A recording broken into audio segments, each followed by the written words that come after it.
Rasulullah ﷺ, he reminds us to adopt a quality of optimism. Optimism doesn't mean complacency. Optimism means I always look at the cup half full, I don't look at it half empty.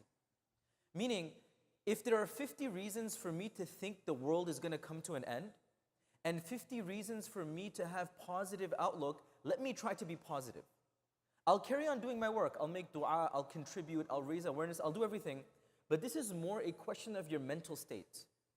Rasulullah ﷺ, he says, "Man qala halaka an-nas fahuwa ahlakuhum aw ahlakahum."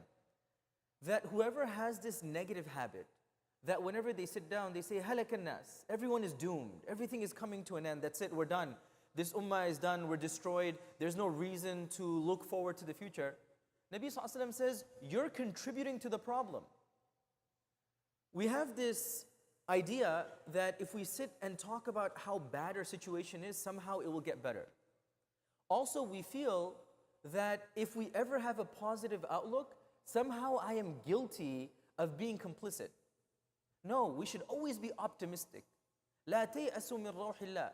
However negative, however bad headlines are, news is, the ummah is, you know, subhanallah, if we rewind back to early 2000 or 2001, at least in recent memory in this millennium, where things look so catastrophic.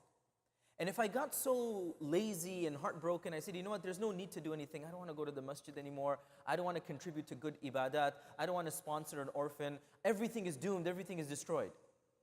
It's been 25 years and a lot has happened.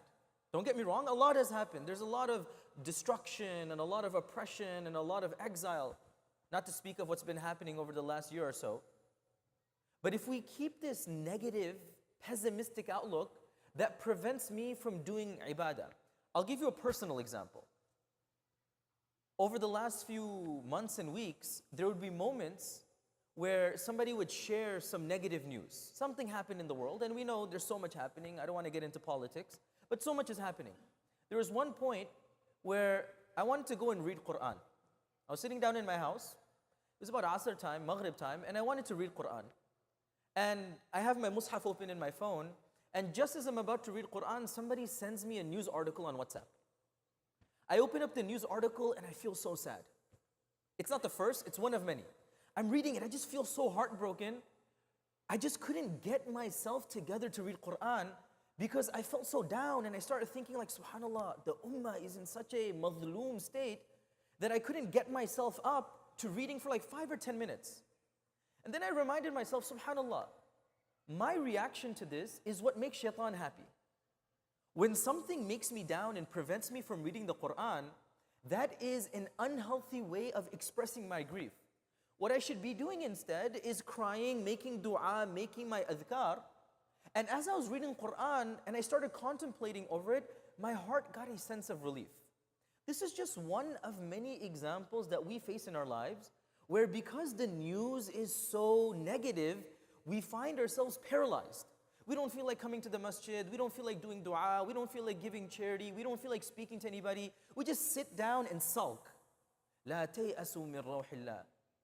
Things are just going to get worse all the time. That's the nature of this world, and I don't want to minimize the atrocities in the world. We'll continue to make dua, we'll continue to contribute, but never let negative, pessimistic feelings hold us back from doing good. May Allah subhanahu wa ta'ala give us an inspirational outlook, an optimistic outlook. May Allah subhanahu wa ta'ala help this ummah. May Allah alleviate all the oppression, all the difficulty that's happening. May Allah subhanahu wa ta'ala not let an ounce of oppression just go unnoticed. Allah subhanahu wa ta'ala says in the Quran, do the people who commit oppression think that they can live in this world how they want? A time will come where they're going to think back on every second of oppression and they're going to regret all of this. So we ask Allah subhanahu wa ta'ala to allow us to bring about change, but never let our grief hold us back from doing good. Ameen ya Rabbil Alameen. Jazakum Allah khairan. Assalamu alaikum wa rahmatullahi wa barakatuh.